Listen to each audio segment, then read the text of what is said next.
बिस्मिल्लाहिर्रहमानिर्रहीम। अस्सलाम वालेकुम स्टूडेंट्स। आज आपके नेक्स्ट टॉपिक में लेके आई हूँ नेस्टेड सिलेक्शन स्ट्रक्चर।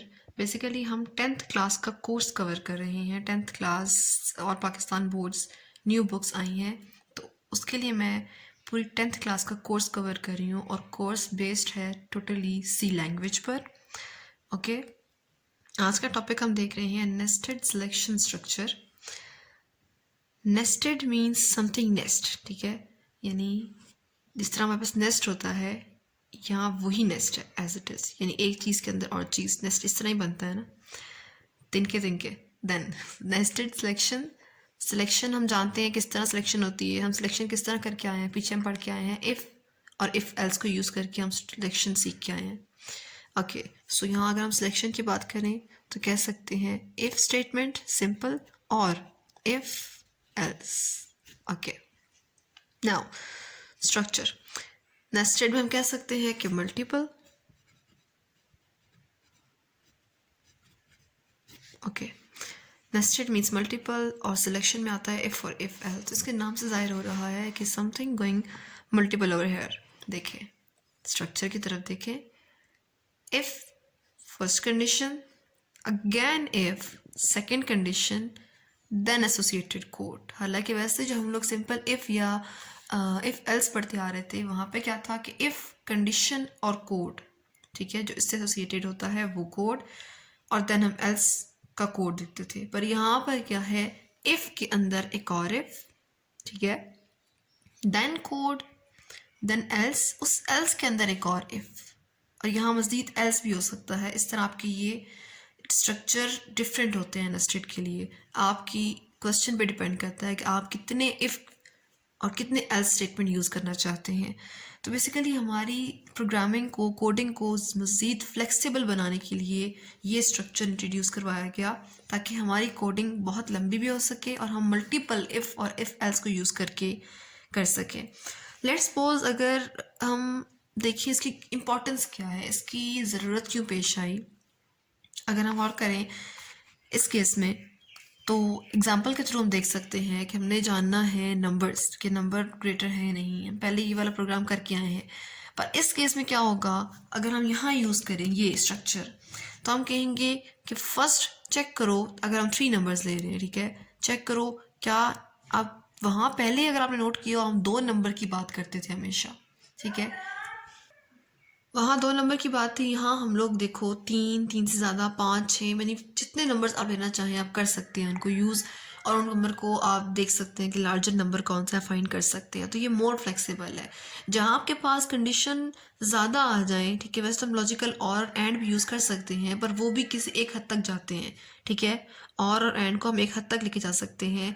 हमें ज़रूरत पड़ जाती है ऐसे टाइम पर जब हम एक इफ़ को चेक करें, फिर एक और इफ़ को चेक करें और फिर कुछ डिसाइड करें। जैसे अगर नंबर की एग्जांपल ली, मैं चाहती हूँ कि मैं चेक करूँ कि क्या n3, ठीक है, 3 नंबर्स हैं n1, n2, n3, और चेक करना चाहिए n3 क्या n1 और n2 से बड़ा है, तो मैं पहले चेक करूँगी क्या n3 बड़ा है n1 से, फिर मैं चेक करना चाहती हूँ क्या n3 बड़ा है n2 से। यानी अगर मेरी दोनों कंडीशंस ट्रू होंगी उसके बाद मैं प्रिंट करवाना चाहूँगी अपने कोड के अंदर कि n3 is larger number A greater number, ठीक है। तो जहाँ हमारे पास कंडीशन ज़्यादा हो जाए, उन कंडीशंस का ट्रू होना भी ज़रूरी हो जाए, और उन कंडीशंस को देखने के बाद हम कुछ डिसाइड करें, कुछ प्रिंट करवाएं, उस केस में हम यूज़ करते हैं नेस्टेड स्ट्रक्चर, ठीक है। और सिलेक्शन का जो मतलब आप जानते हो वो इफ़ होता है, इफ़ एल्स होता है। तो यहाँ तक इसका स्ट्रक्चर था। इसका स्ट्रक्चर फ्लेक्सिबल है और इसको चेंजेस के अंदर आ सकती हैं, यही इसका फिक्स स्ट्रक्चर नहीं है। इसके बहुत से स्ट्रक्चर आप बना सकते हो। ओके जी, अब देखिए ज़रा डेफिनेशन की तरफ। जैसे हमने स्ट्रक्चर देखे, अब यहाँ से इसकी डेफिनेशन ड्राइव करना आसान है। आप देख सकते हैं, आ गया डेफिनेशन देखिए, conditional statement with inconditional statement is called nested selection structure. conditional statement with inconditional statement, ठीक है, यानी ये खुद कंडीशनल स्टेटमेंट है और ये लाई कर रही है एक कंडीशनल स्टेटमेंट के अंदर, इफ़ लाई कर रही है एक इफ़ के अंदर, यही बात हो रही है कंडीशनल स्टेटमेंट यानी if with in a conditional statement, यानी कि ये लाई किसके अंदर कर रही है, एक इफ़ के अंदर लाई कर रही है, यानी इस पर डिपेंड कर रही है। इसको हम कहते हैं नेस्टेड सिलेक्शन स्ट्रक्चर। एग्जाम्पल देखिए आप, जैसे आपको मैंने यहाँ पे नंबर की एग्जांपल दी थी, मैंने वही एग्जांपल यहाँ पे इंक्लूड की है ताकि आपके लिए आसानी हो जाए। देखें आपकी बुक्स में तो वैल्यूज़ यूज़र से ली गई हैं, मैंने यहाँ वैल्यूज़ खुद दे दी हैं, ठीक है।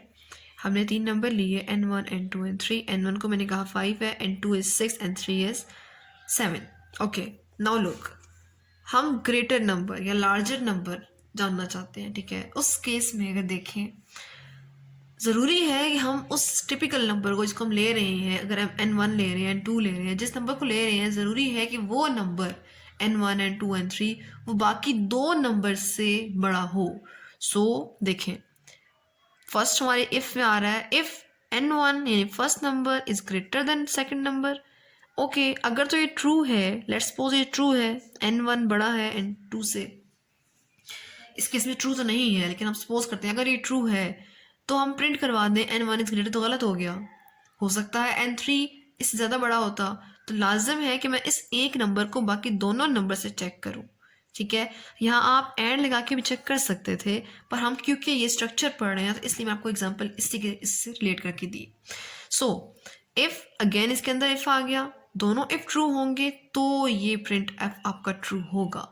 तो देखो हमने पढ़ा था कि अगर दोनों चीज़ें ट्रू हो और ज़रूरी है कि वो ट्रू हो तभी चीज़ प्रिंट होगी, उस केस में हम लॉजिकल एंड यूज़ करते हैं, ठीक है। सो अगर ये कंडीशन ट्रू है, इसके अंदर एक और कंडीशन मैंने दे दी कि if n1 is greater than n2 and second condition if n1 is also greater than n3, यानी लेट्स सपोज अगर n1 हमने 7 रखा था, सपोज करें नंबर्स को नहीं ले रहे फिलहाल, ठीक है, यानी n1 ही बड़ा है, ठीक है। तो ज़रूरी है कि हम चेक करें कि क्या n1 n3 से बड़ा है।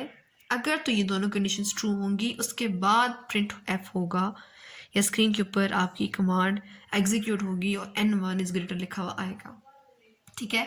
अब इस केस में एल्स देखें ज़रा। अब लेट्स सपोज अगर ये नहीं है, हमने 3 नंबर चेक करने हैं, तीनों के अलग अलग चेक करना है। सो n1 के चेक कर लिया हमने, n1 बड़ा है n2 से, n1 बड़ा है n3 से, ओके चेक कर लिया। अब n2 के लिए चेक करने वाले हैं, तो हम यहाँ लिखेंगे इफ़ देन एल्स। यस अगर हम यहाँ फिर से इफ़ लिख दें तो ये सुटेबल नहीं है, हमने इस इफ़ का अल्टरनेटिव यानी अगर ये नहीं है तो एल्स पे जाएं। अगर यही ठीक है तो कंपाइलर इसी को एग्जीक्यूट करके इस प्रोग्राम से बाहर आ जाएगा, ठीक है। तो इसलिए हमने एल्स लगा दिया कि अगर तो ये ठीक नहीं देन एल्स पे आ जाओ। एल्स के अंदर मैंने एक और इफ रखा है, देखें अब मैं फिर कंडीशन चेक करना चाहती हूँ क्योंकि नंबर्स 3 है हमारे पास, 2 नहीं है।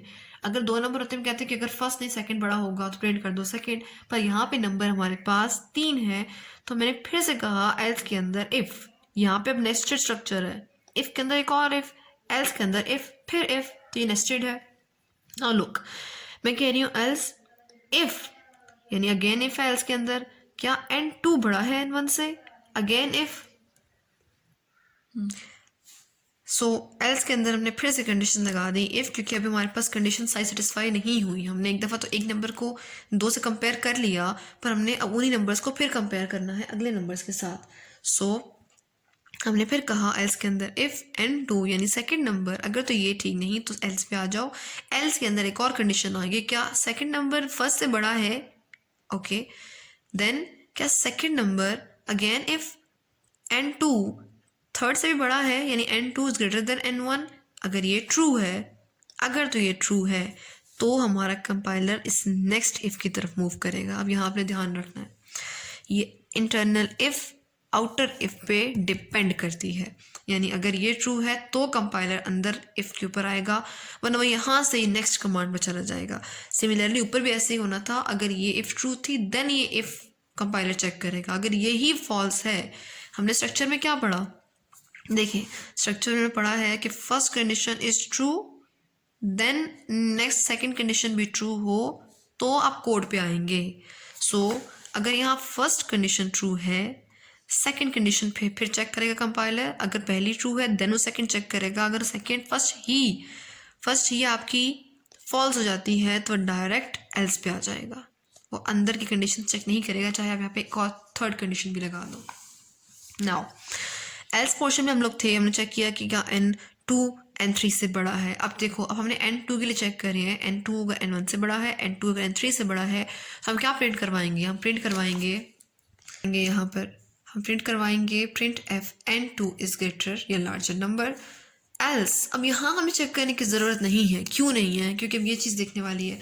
फर्स्ट हमने कहा कि क्या इफ़ n1 बड़ा है, ठीक है, फिर हमने कहा n2 बड़ा है। अगर वो दोनों फॉल्स हो जाएंगे तो ऑटोमेटिकली n3 ही लार्जर होगा ना, ठीक है।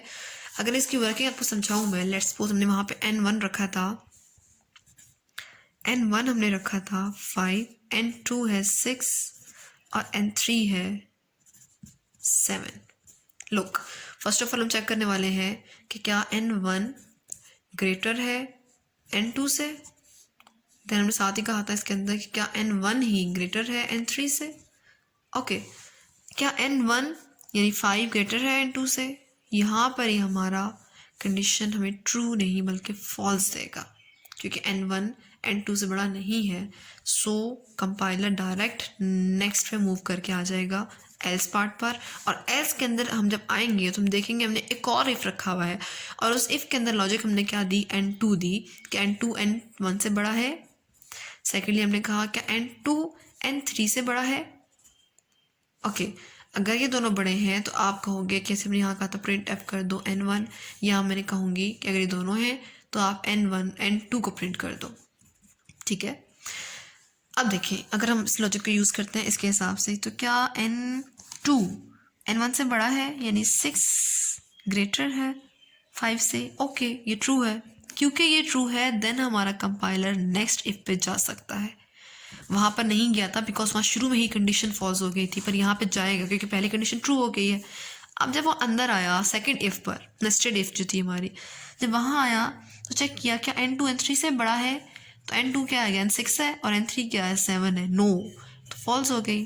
क्योंकि ये फॉल्स हो गई तो हमारी ये एसोसिएटेड कोड इन दोनों पे डिपेंड कर रहा था, इन दोनों का ट्रू होना मस्ट था,